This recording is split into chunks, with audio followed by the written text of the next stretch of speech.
Hey everybody, this is your daily dose of all things royal. Welcome back, my gorgeous, good-looking friends. If you have been with me for a while now, you would have seen that I had done a series called The Hollywood Parasite, focused on Crazy Days and Nights blind items. And for those that are not aware, Crazy Days and Nights, or CDAN, you'll normally see it shortened that way, is a Hollywood gossip site where this entertainment lawyer by the name of Enty puts up these mystery blind items, and then later on he does reveal their names. But for the most part, he has been dropping many blind items about Meghan Markle over the last 5 years. He is well connected within the celebrity scene, and he doesn't just post blind items about Meghan Markle, he also posts blind items about other celebrities.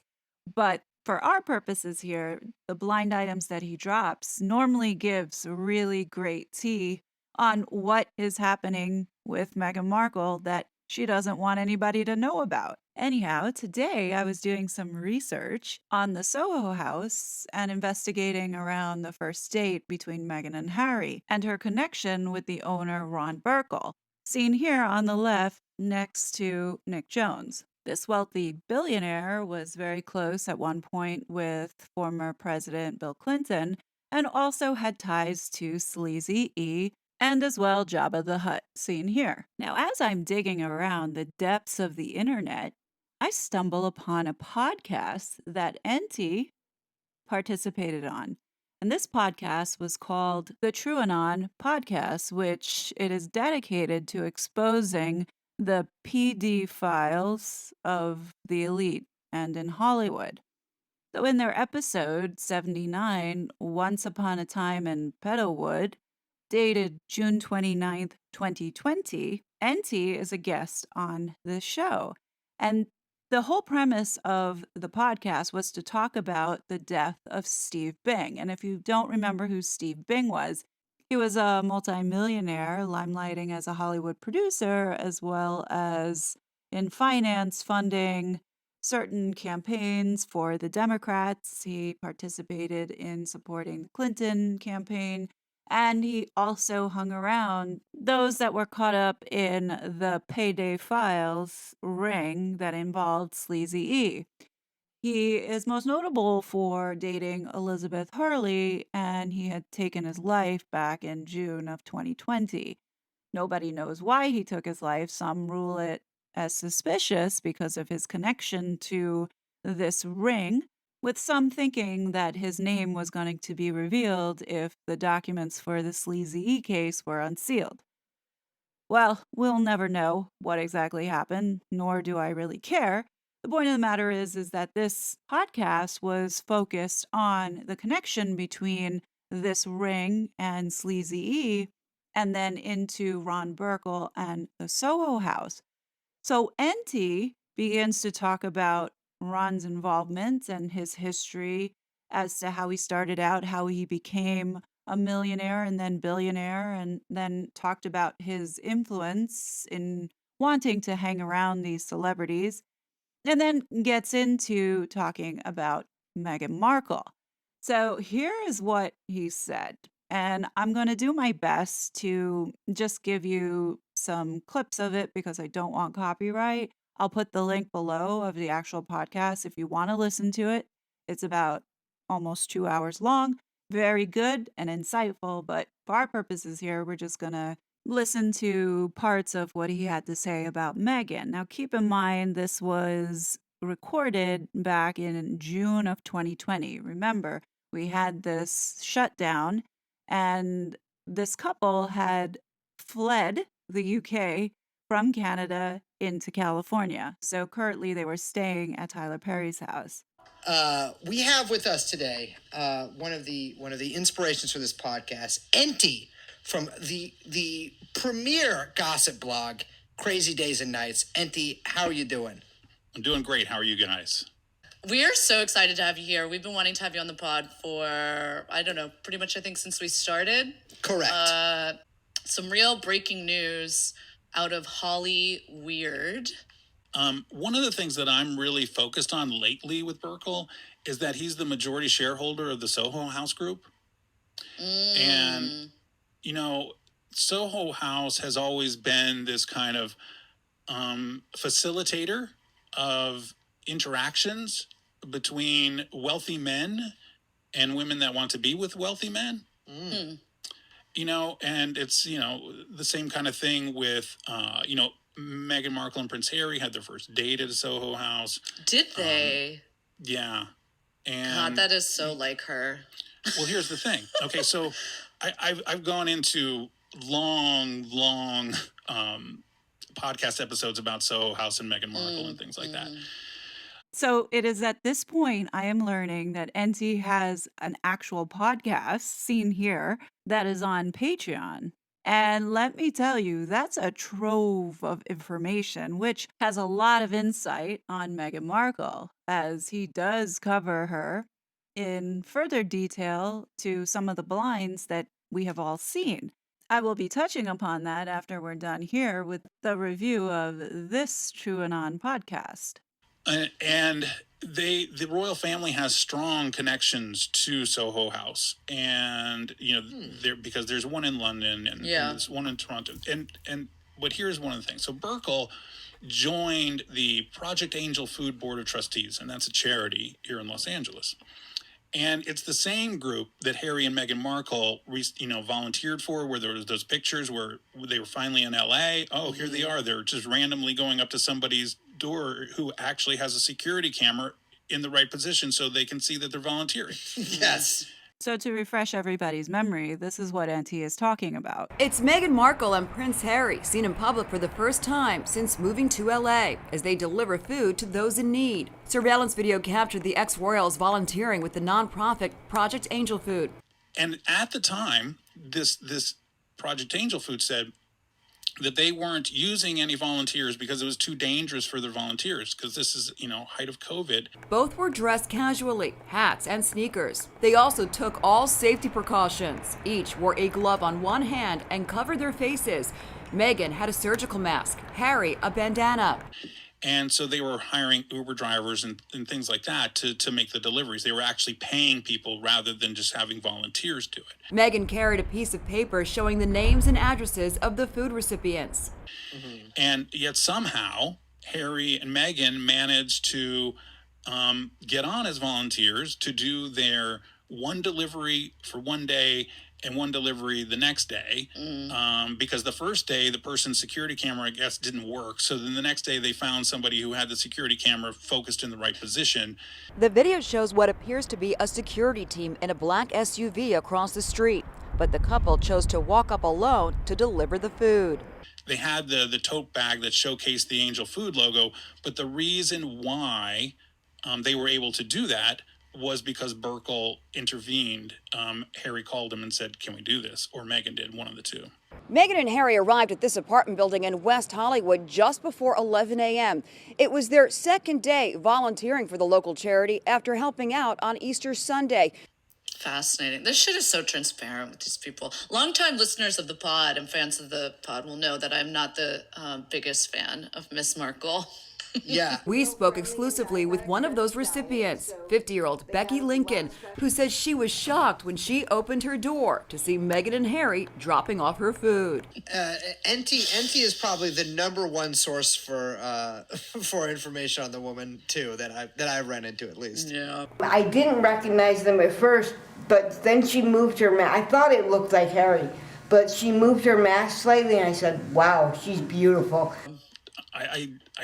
I dislike her, but, you know, people will ask me why I dislike her, and it's because she's a hypocrite. And an opportunist, I would problem- suggest. I have no problem. She is not the only one in Hollywood, by the way. So, Yeah. you know, there are many people like that.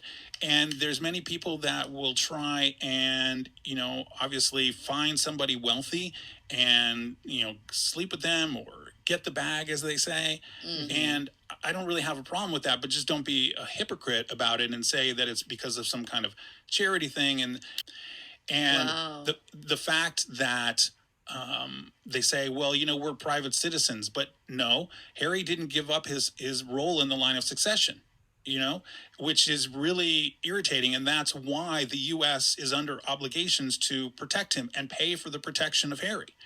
And wait, the U.S. government pays for the protection of Harry? Yeah, because he's still he's still technically a foreign, he's not technically. He still is, because he didn't give up his place in the line of succession. So he is whatever, he is sixth in line or whatever, to be the head of state of a country. Yeah. And under the UN agreement, there are internationally protected persons that you are obligated to protect when they come to your country. So, there is the crown still has to pay for its security and the people to be there, but the Secret Service is out patrolling too, because they don't want anything to happen to them. They're obligated under UN, to it, and the U.S. has to pay for it. And here's the kicker, is that Archie also didn't give up his line of succession. So that means the U.S. is obligated to pay for his protection until he dies. So if we go back to what Enty is saying, even though this was back since 2020, I don't think anything has changed since then. If Harry is still in the line of succession, as well as Archie, and now Princess Lilybucks is in line of succession, then it is possible, according to Enty, for them to be protected. And the taxpayers in the United States have been paying for their security. If Harry is fighting the UK government and suing them for his status back, then really that's all that it is. It's the status, and it is to have the access to the intelligence that he no longer has from Scotland Yard. Considering Meghan and Harry have been lying from the very beginning, who's to say that when they stated that they were paying for their own security now, that also too was a lie? And really, the US government has been paying the security. I mean, it's quite ridiculous that when Harry was in San Francisco for that Uplift summit, for that better crap, he was surrounded by 4 security men. Tell me, you got 4 security men at a summit where technically it should be safe. They really should have the appropriate safeguards, but he had 4 security guards around him. You have to wonder, security is not cheap, but at the same time, are we paying for it? That's a huge question. And I would not put it past Meghan and Harry to hide that one detail, because obviously they don't want people finding out about that. Oh, there's no doubt that the Americans would lose their mind if we found out that we were paying for Meghan and Harry's security. I think the best route is to get the IRS involved and get the Heritage Foundation up to speed on the unanswered questions that the American people need to know. See, this is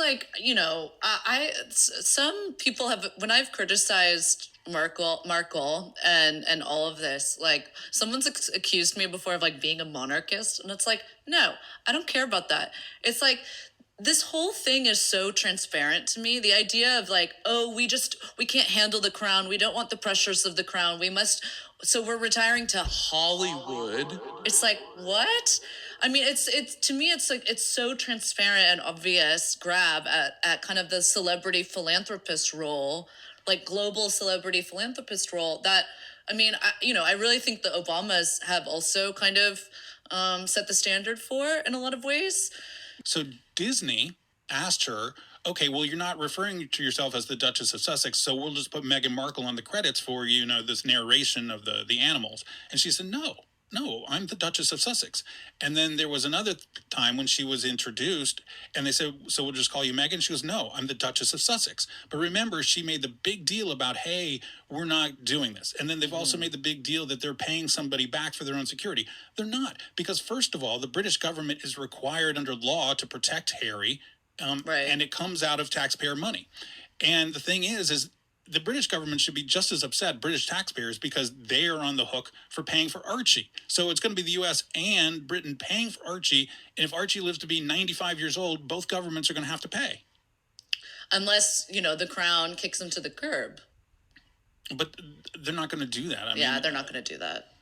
And, and this notion that Meghan says, well, we're not accepting any money from British taxpayers or something. Well, yeah, you are. It's just a creative trust that Prince Charles, gave $3 million to Harry last year and $3 or $4 million to William.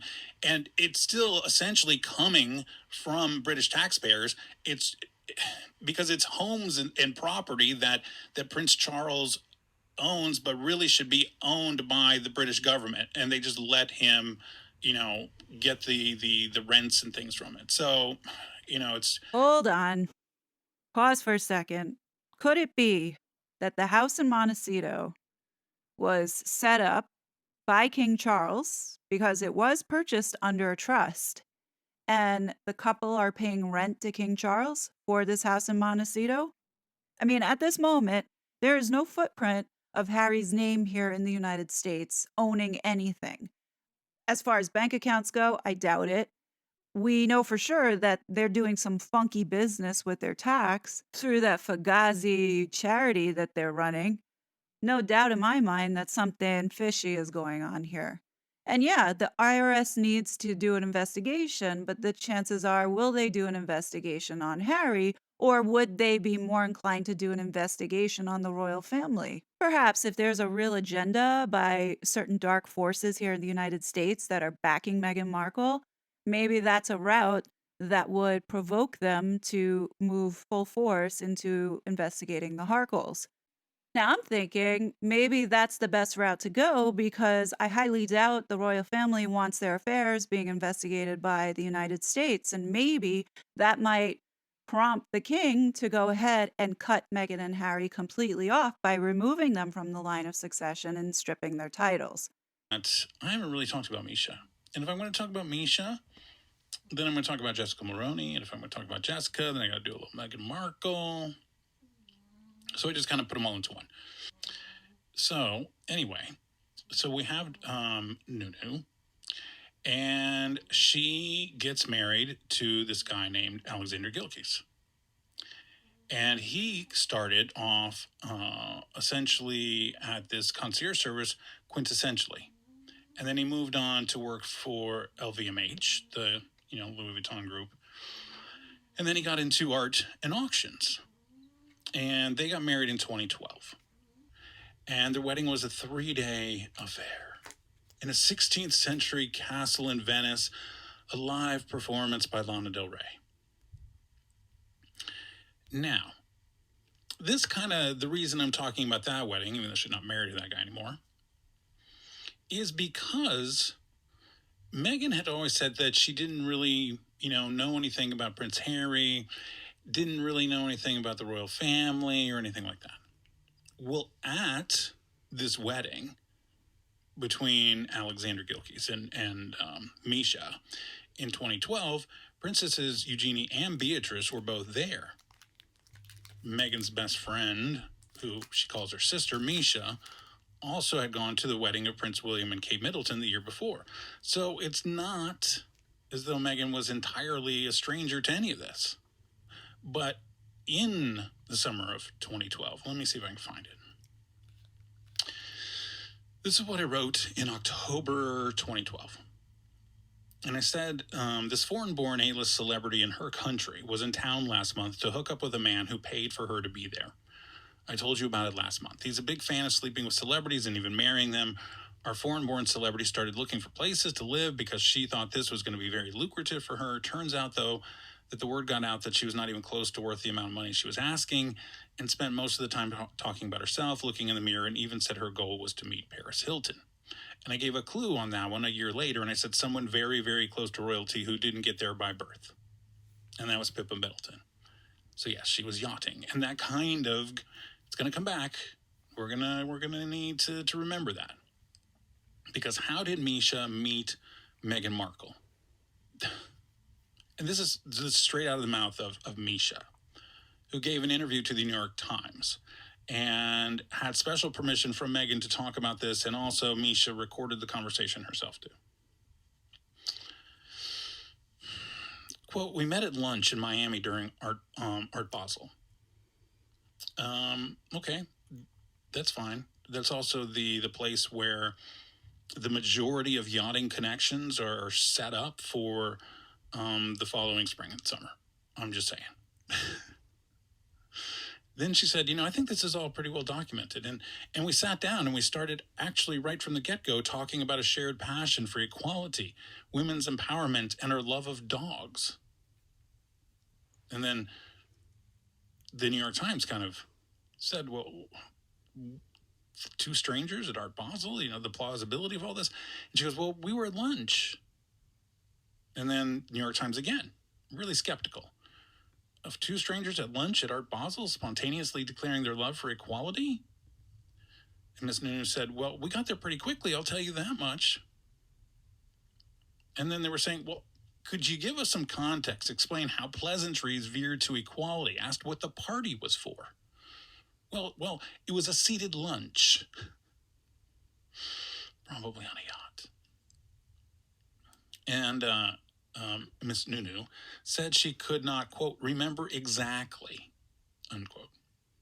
But suggested, quote, I guess if you're sitting next to somebody at a seated lunch, there's an opportunity to kind of get a little deeper than at a cocktail party or something where you're like standing and your feet hurt and you're like, ooh, where am I going next so my feet aren't hurting anymore, end quote.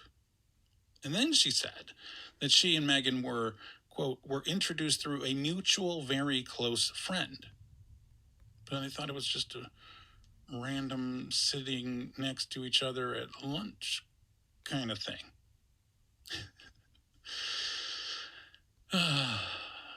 And then Misha said that, well, it happened about 8 years ago. That's what she had said. And there was a 2015 post from Meghan on the TIG that said that they had met the previous December, so December of 2014. And then Meghan called it like this on the TIG. And by met, I mean danced the night away and sipped cocktails with. And Meghan wrote, Miss Nonoo is the kind of woman you instantly adore. Well, I thought it was a seated lunch. Very proper, very ladies who lunch kind of thing at Art Basel, where we can discuss equality and our dogs and fine works of art. And Meghan remembered it as, we danced all night and got drunk. Two entirely different stories. Very, very different. But if you're at a yacht or some party where you're looking for, benefactors, this is the kind of thing where you dance all night. And then Misha's, oh, it was completely different. It wasn't like that. We were just sitting at lunch, and that's why. Okay. So who's right? Is it Meghan who wrote about it contemporaneously? Or is it Misha who gave an interview to the New York Times and wanted to make sure that Meghan still likes her? Well, if you go back and you look at Getty Images from Miami in 2014, it reveals that both women attended a nighttime beach party. And who was the host of this nighttime beach party? You guys, the founder of Soho House. Boom.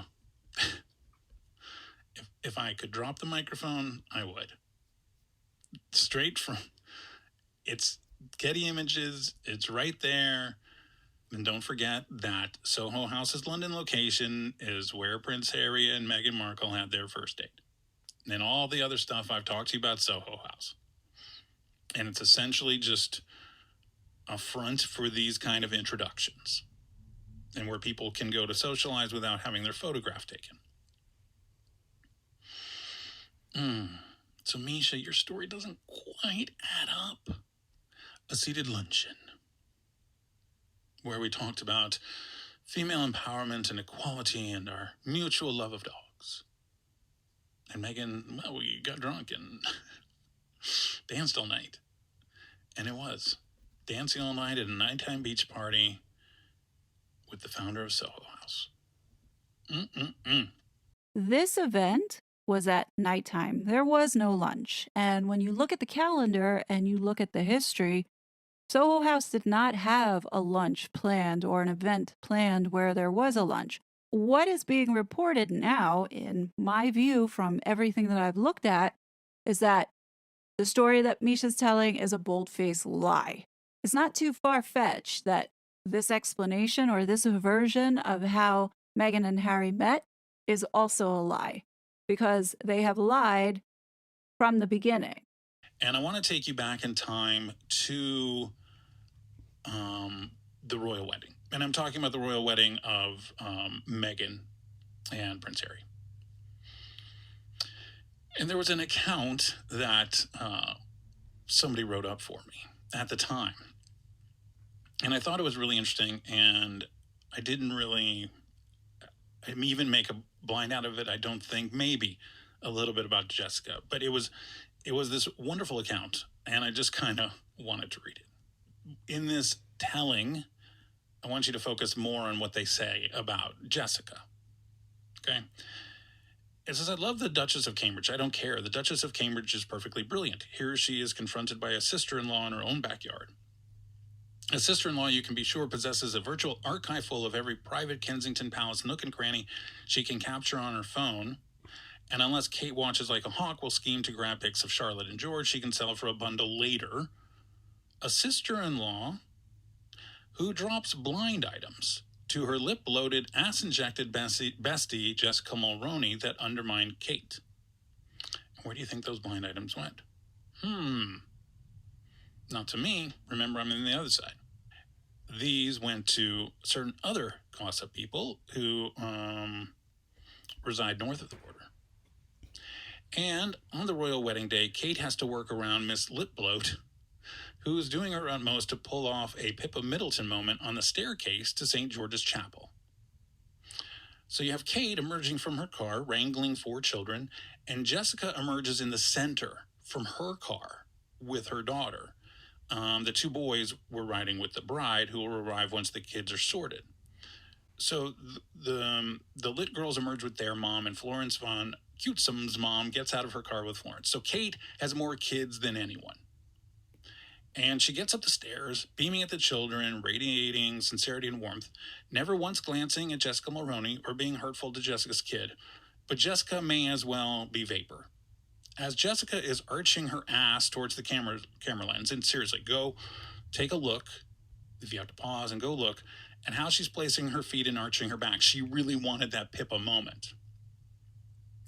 So then Kate bends towards Princess Charlotte, who turns towards the crowd and then starts waving from the steps directly above Jessica. So then the ass shot's ruined. And again, this is from the person who sent it to me at the time. A 38-year-old's ass that's mostly silicone injections and sun damage, but sewn inside a tapered dress. All for nothing. Then they make some miscalculations, because they start talking about that George and Charlotte were missing and didn't make the aisle walk, but it's because they sat someplace else. But, they make a good point that there's all these Z-list celebs who Instagram the service, hashtagging the free outfits. And, Jessica could have asked her husband to ask her daughter to kiss George, and then she could have Instagrammed that adorableness right after she posted the close-up of her sun-spotted mega cleavage on Instagram. And she actually did that. She did that. Not the other part, but she posted her face and the breasts and of course, the back to the camera ass shot of herself right before going to the reception. This is Meghan's biggest influence at that time. Or is it Misha? But this is, this is who she is. And Jessica uses her kids as props. She does those kind of photos that you're just, oh my gosh, what are you even thinking? Where, she's posting pictures of her sons, or hugging on the floor, clearly posed. And then, the Instagram says, this is what makes it all worth it. While she's in a miniskirt and 7-inch cage stiletto heels on the floor with her kids, and the captions, family time.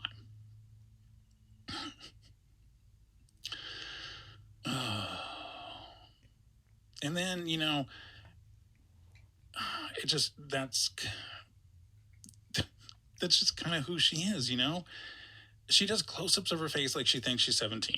The whole doe eyes, the mega filter, but then she's got on the heavy makeup, and then the wet nude lip kind of thing. If Meghan had met Harry when he was 19 and didn't marry him until she was 36, obviously that would have been a long thing, but she met him when she was 34. That's why it went so fast. It can't be a 10-year wait and then marry when she's 42. You know, I mean, Harry was alone, right? 35, no partner, no family. Exes were moving on. You know, after he broke up with Cressida in 2015, I think he and Chelsea tried one more time. And then he was just sitting there waiting to be plucked. I mean, I know it's hard to believe, but Harry has been turned down by a ton of people. A ton. There's some webpage out there, and I should look it up, and it's got quotes from almost everybody that he's hooked up with, and as many that he tried to hook up with, who said no. He was essentially, I don't want to use the word desperate, but it seems kind of desperate, you know, and has a big ego. So, did Misha Nonoo, did she cheat on Alexander with Mikey Hess? You know, he's an oil heir. You know, Hess, the petroleum company, extremely rich. And my guess is that she cheated on Alexander with Mikey, because this is a huge move up. So they split in 2016. That's when they announced it. And then the divorce was finalized in 2017. Now, one of the places that I really kind of focused on Misha for the first time, you know, focused. Obviously, I knew who she was, but where I just, this is interesting. This is something I need to dig into even more, other than the Meghan connection, is there was a picture in July of 2018. And there was Misha. And she was on David Geffen's yacht with her boyfriend at the time, Mikey Hess, and they're in the Mediterranean. And I go, that's interesting. You know, where does the David Geffen thing, and then because of Mikey Hess and all that, but at the same time, is that the reason? And on the same journey, Paul McCartney was there too, with his wife. Also, on this same voyage, besides Paul McCartney, there was also Carly Kloss, and then billionaires Henry Kravis and Barry Diller. There was a Hollywood agent turned media advisor, Michael Kives, and Joshua Kushner. And you see in some of the pictures, you see Misha with Carly and Joshua, and they're sunbathing and things like that. Now, at that same time, I think it might have been a week earlier or 2 weeks earlier, the Geffen had Dasha Zukova, you know, and you know, Stavros on it, and also Wendy Dang, and then Princess Beatrice. They were all in there probably a week or two before those photos. And Dasha has really grown close with David Geffen, as have Carly and Joshua Kushner. And one of the things that was interesting was, and then I think it was 2 months, no, maybe like a month or two earlier, right at the beginning of the season, he had Barry Diller on there again, and Diane von Furstenberg, and also Juliana Margulies and her husband, but also Diane Sawyer, Gayle King, and Oprah Winfrey. So this is kind of the group that we're talking about. Now, Misha and her soon-to-be husband, they got engaged in February of 2019. Engaged. But I think that she really wanted to lock it down. And so in July, she announced that she was pregnant, and then they got married in September. And then the baby, Leo, was born, 3 months ago, March 31st. And like I said, I think that they are already having problems. Now, it's interesting because, you know, you have Hess here. And it seems like Mikey is always hanging out with David Geffen all the time. If you go back and you look at his history, he and David Geffen are attached at the hip a lot of times. So it's kind of interesting, right? Now, you have one of the things that people have always said is that Misha was the person who set up, this blind date with Prince Harry and Meghan. You know, I'm not sure about that. And the New York Times obviously asked, but the answer was not given. I think that Soho House set it up for the play for pay. Now, that doesn't mean that the Misha wasn't there, because obviously we have Misha back in 2014 with Meghan at the Soho House party in Miami. So certainly Misha could have been one of the go-betweens, or somebody and said, yeah, I think that Meghan will go along with this. I mean, she and Meghan, of course, trolled for rich men all the time. And Misha is someone who knows everything. When she attended Meghan's New York City baby shower, Marcus Anderson was right there behind Misha, on her heels, following her in. And of course, Meghan, gives the favor back to Misha by wearing the husband shirt that Misha designed. And that was at the first public appearance with Harry, the one when they were at the Invictus Games in Toronto, just 2 months before their engagement was announced. So she didn't waste any time cashing in, correct? Right? We all agree. She just went crazy cashing in on that royal connection, right? But what are all the articles saying about Meghan and Jessica Mulroney? Oh, Meghan's so upset that Jessica is using her name and everything to get ahead. It's the same thing that Misha did. And Meghan used her connections to get ahead too. And what about when Meghan was the lesser in the, with Jessica Mulroney, when Meghan was just on Suits? Everybody was using everybody. So Meghan is supposedly, I don't see any articles where Meghan's upset that Misha, did this husband shirt and took a total advantage of that and, had Meghan's pictures and everything. Where's the stories about that? But no, because we have to have some kind of reason to get Jessica out of there, right?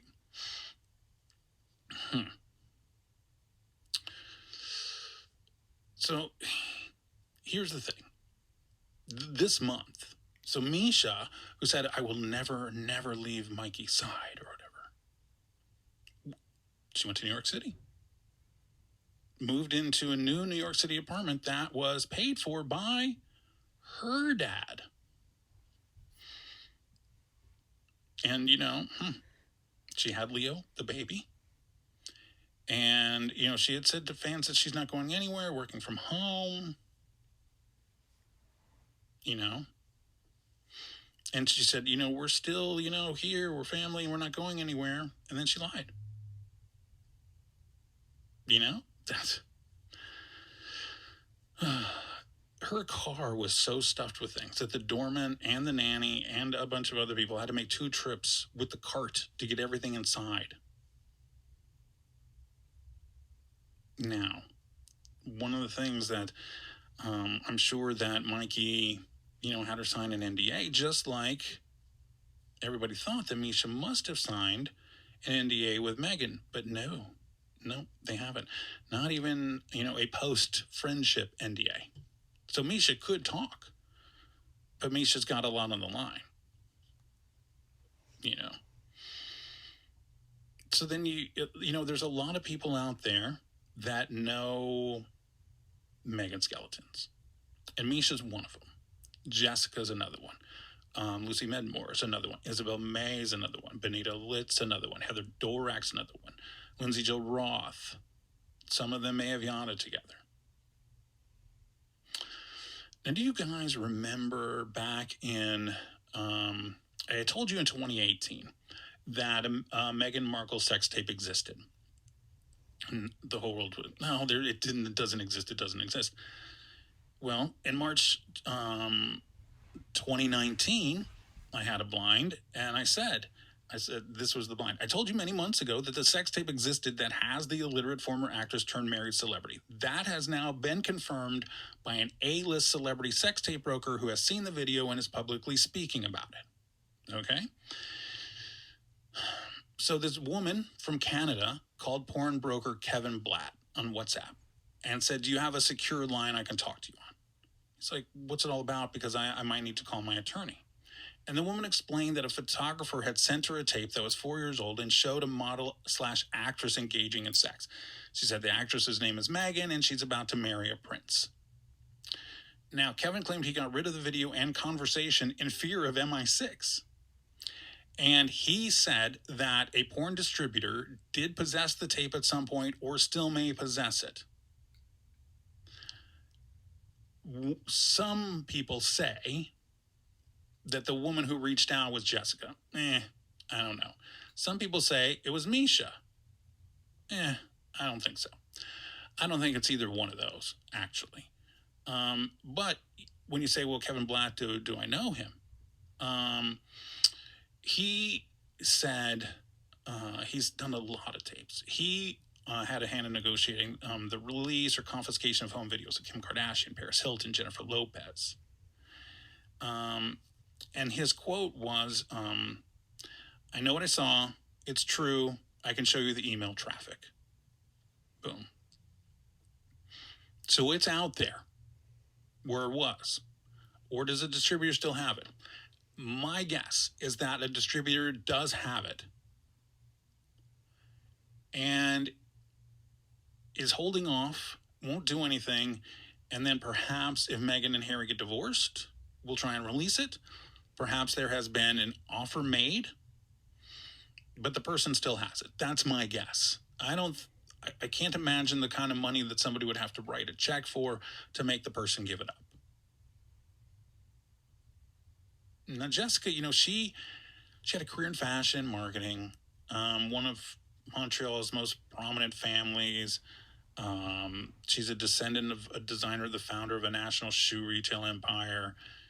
And then she was a fashion advisor to Sophie Trudeau, the wife, or as I like to say, estranged wife of Justin Trudeau. And, Meghan when she was on Suits. And then she married Ben Mulroney, who is the son of former Canadian Prime Minister Brian Mulroney, in October of 2008. And Ben was already, doing e-talk and, TV host, entertainment reporters. And so, the Mulroneys and Trudeaus, then they're kind of Canada's elite political family, right? The Mulroney's children were, like I said before, among the page boys and things like that of Harry and Meghan's wedding.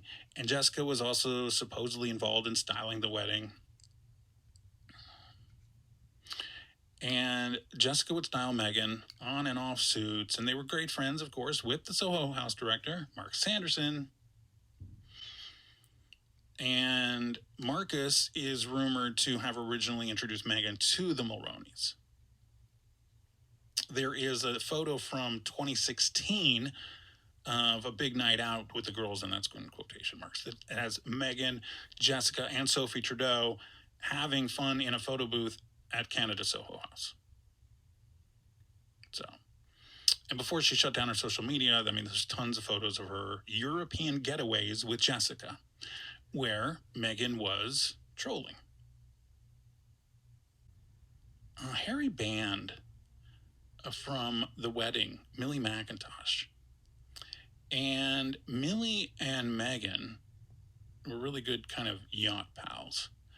And they were, again, this is almost the same kind of thing as Misha. They were introduced by Soho pals while holidaying, instantly hit it off. And Meghan's old Instagram account, the one that's deleted, tons of photos of her and Millie riding bikes, enjoying downtime at Soho Farmhouse in Oxfordshire in the Cotswolds. And Millie is somebody that we kind of need to keep track of. Millie has some good stuff. And Harry's worried about it enough that Millie was banned from the wedding. So I'm going to stop here and recommend that you guys go check out Enty's Patreon. He has many episodes in which he does talk about Meghan Markle, her lies. I haven't yet had the chance to go through them and listen to what he has to say, but from what I can gather just in this brief window of these 2 episodes, that he does have an inside view as to how Hollywood operates and the connections between all these folks. What do you guys think? Leave your thoughts below. As always, I will be back with more content.